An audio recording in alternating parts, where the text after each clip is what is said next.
مقامی عدالت نے کوکین کوئن انمول اور پنکی کا 22 مئی تک جسمانی ریمانڈ دے دیا۔ اسپیشل مجسٹریٹ ملیر عادل علی سولنگی نے ملزمہ کی جیل کسٹڈی دے دی۔ ملزمہ کو آج کراچی کی 3 عدالتوں میں پیش کیا گیا۔ پیشی کے موقع پر ملزمہ کا شور شرابہ، پولیس سے ہاتھا پائی بھی کی۔ ملزمہ کو پہلے کراچی سٹی کورٹ پھر ملیر کورٹ لے جایا گیا۔ تفتیشی افسران نے ریمانڈ کی استدعا کرتے ہوئے موقف اپنایا۔ ملزمہ انتہائی شاطر ہے اور 15 سال سے نیٹ ورک چلا رہی ہے۔ پنجاب میں ڈی ایس پی سے شادی کی تاکہ کوئی مسئلہ نہ ہو۔ 3 شادیاں کی لیکن آج تک ریکارڈ نادرا پہ موجود نہیں۔ ہم نے مزید 11 مقدمات درج کیے۔ ملزمہ کے موبائل سے 800 لوگوں کی فہرست ملی۔ ملزمہ کی نشاندہی پر منشیات برآمد کی گئی۔ ملزمہ کی پیشی پر 4 تھانوں کی پولیس سیکیورٹی پر مامور تھی۔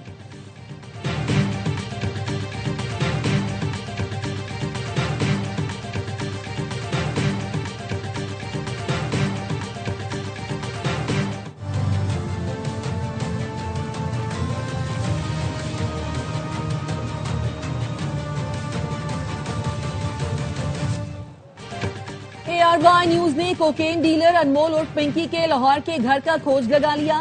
انمول پنکی نواب ٹاؤن میں واقع اسی گھر سے نیٹ ورک چلاتی رہی۔ ملزمہ نے گھر جہاں زیب اشرف نامی شخص سے 45,000 روپے کرائے پر لے رکھا تھا۔ چھاپے کے وقت ملزمہ کے والدین گھر میں موجود تھے۔ پنکی نے کرایہ نامہ اپنے بجائے طاہر نامی شخص کے نام پر تیار کرایا تھا۔ انمول اور پنکی اس کے 2 سابق شوہروں اور 2 بھائیوں کے نام PNIL میں شامل کر دیے گئے۔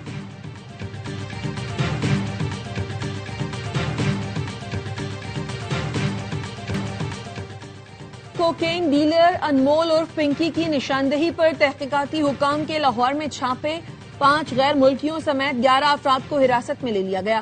ذرائع کا کہنا ہے پنکی نیٹ ورک میں شامل خواتین نے افریقی ملکوں کے شہریوں سے شادیاں کر رکھی تھی۔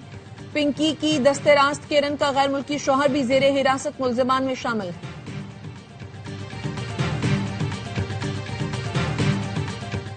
سندھ اسمبلی کی قائمہ کمیٹی برائے داخلہ کا اہم اجلاس 20 مئی شام 4 بجے طلب۔ انمول پنکی ڈرگ مافیا کیس کا جائزہ لیا جائے گا۔ قومی اسمبلی کی قائمہ کمیٹی داخلہ کے ارکان، سینئر پارلیمنٹیرینز، پولیس اور قانون نافذ کرنے والے اداروں کے اعلیٰ حکام شریک ہوں گے۔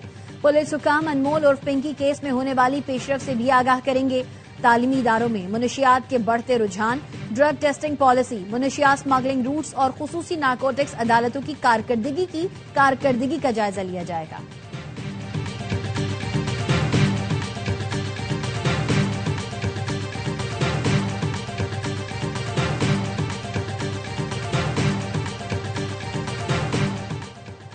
منشیات فروش انمول پنکی کے ہائی پروفائل کیس کے پس منظر میں پولیس کا 5 سٹار ہوٹل کو خط، آج ہونے والی ریو پارٹی کی اجازت سیکیورٹی خدشات پر منسوخ کر دی۔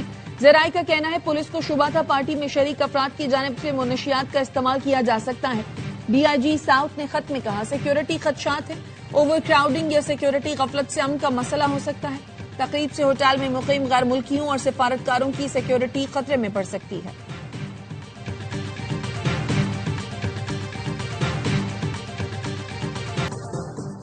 IMF نے FBI کی ٹیکس وصولیوں میں مسلسل کمی اور محدود ٹیکس بیس کو بڑا خطرہ قرار دے دیا۔ ٹیکس نیٹ بڑھانے کے لیے اصلاحات تیز کرنے پر زور۔ IMF رپورٹ کے مطابق اگر کارکردگی 35% بہتر ہو جائے تو سیلز ٹیکس کی مد میں 2100 ارب روپے ٹیکس جمع ہو سکتا ہے۔ گزشتہ سال زرعی انکم ٹیکس بڑھایا گیا مگر وصولیاں توقعات سے کم رہیں۔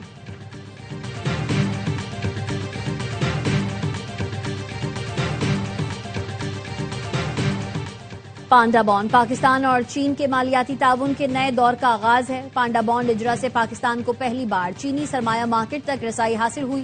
وزیر خزانہ محمد اورنگزیب کا چین کے نیوز چینل CGTN کو انٹرویو، کہا سی پیک کے دوسرے مرحلے میں صنعتی شراکت داری پر توجہ مرکوز ہے۔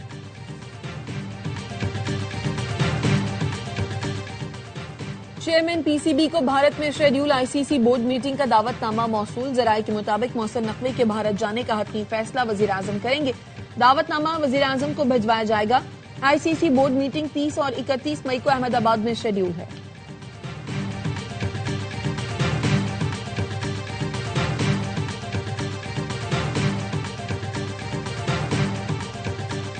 ایران پر فیصلہ کن حملہ، پاکستان کے بہت اچھے لوگوں کی درخواست پر روکا۔ وہ شخصیات ایران کے بہت قریب ہیں۔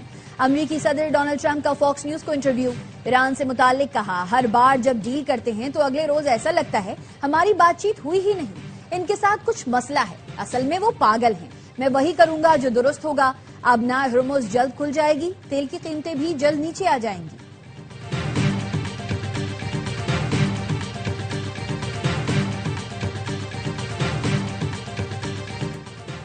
مسلط کی گئی جنگ کے سنگین معاشی نتائج بھگتنا ہوں گے، ایران کا امریکی شہریوں کو انتباہ۔ وزیر خارجہ عباس عراقچی نے ایکس پر لکھا، امریکیوں کو بتایا جا رہا ہے انہیں ایران کے خلاف جنگ کے بڑھتے ہوئے اخراجات برداشت کرنا ہوں گے۔ تیل کی قیمتوں میں اضافے اور اسٹاک مارکیٹ کے مسائل تو ایک طرف، اصل تکلیف اس وقت شروع ہوگی جب امریکی قرضوں اور رہن کی شرح سود میں اضافہ ہوگا۔ سابق سربراہ پاسداران انقلاب محسن رضائی کہتے ہیں، نئے ورلڈ آرڈر کی تشکیل میں اب امریکہ کو مرکزیت حاصل نہیں، امریکی صدر طاقت کے بیانیے کے ساتھ نہیں، ایران کے ساتھ ناکامی کے سائے میں بیجنگ پہنچے۔ نیا ورلڈ آرڈر بہت تیزی کے ساتھ اپنے نئے قوانین کو تشکیل دے رہا ہے۔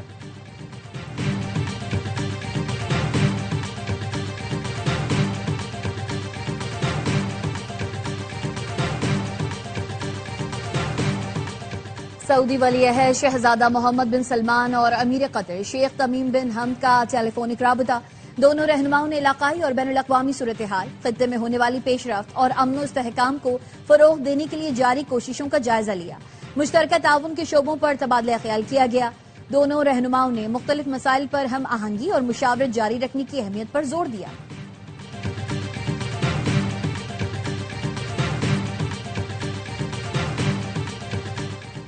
امریکی صدر کے دورہ بیجنگ کے بعد چین نے ایران پر موقف سے پیچھے ہٹنا شروع کر دیا۔ اقوام متحدہ میں امریکی مندوب مائک والز کا فاکس نیوز کو انٹرویو میں دعویٰ، کہا چین نے ایران کے جوہری ہتھیار نہ بنانے اور آبنائے ہرمز پر ٹول ٹیکس نہ لگانے پر اتفاق کیا۔ اقوام متحدہ میں چین کے سفیر فوکانگ نے کہا، آبنائے ہرمز سے متعلق سلامتی کونسل میں امریکی قرارداد کا متن اور وقت مناسب نہیں۔ اس وقت دونوں فریقوں کو سنجیدہ اور نیک نیتی پر مبنی مذاکرات پر آمادہ کرنے کی ضرورت ہے۔ ایسی صورتحال میں قرارداد منظور کرنا مددگار ثابت نہیں ہوگا۔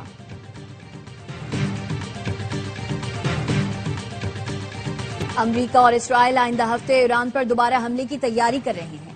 امریکی اخبار نیو یارک ٹائمز کا دعویٰ، نیو یارک ٹائمز نے امریکی اہلکاروں کے حوالے سے بتایا، ایران کے فوجی اڈوں اور اہم انفراسٹرکچر پر زیادہ شدید بمباری کی جا سکتی ہے۔ اہلکاروں نے بتایا، حالیہ دنوں میں امریکی اور اسرائیلی حکام کے درمیان فوجی رابطے اور منصوبہ بندی میں اضافہ دیکھا گیا ہے۔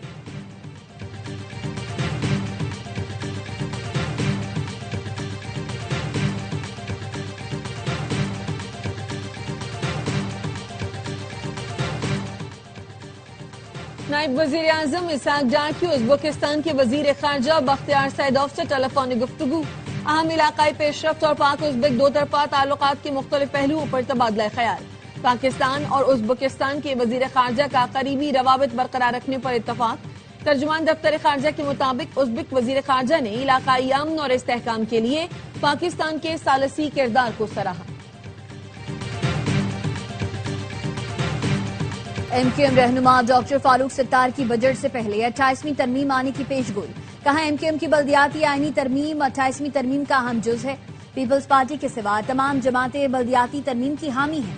پیپلز پارٹی کا یہ دعویٰ اس کے بغیر کچھ نہیں ہو سکتا، زمین بوس ہو جائے گا، کیونکہ آئین میں بہت کچھ ایسا ہے جس کے ذریعے پیپلز پارٹی کے بغیر بہت کچھ ہو سکتا ہے۔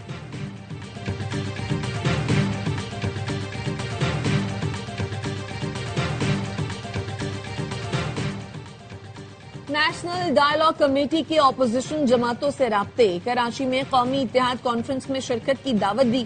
ذرائع کا کہنا ہے P T I, J U I, G D A سمیت اپوزیشن جماعتوں نے دعوت پر غور کا کہا ہے۔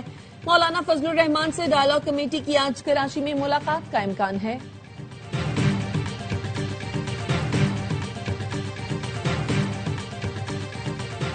سندھ میں دکانوں، market, shopping malls, hotels, restaurants کو مقرر کردہ بندش کے اوقات سے استثناء دے دیا گیا۔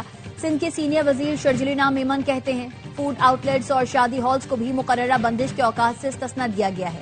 کاروباری مراکز اب معمول کے مطابق اپنے اوقات کار جاری رکھ سکیں گے۔ تاجروں اور صنعت کاروں کی مشکلات کو مد نظر رکھتے ہوئے فیصلہ کیا گیا۔ سندھ حکومت ہمیشہ مشاورت، عوامی مفاد اور زمینی حقائق کو سامنے رکھ کر فیصلے کرتی ہے۔ حکومت تاجروں کے مسائل کے حل کے لیے ہر ممکن اقدامات جاری رکھے گی۔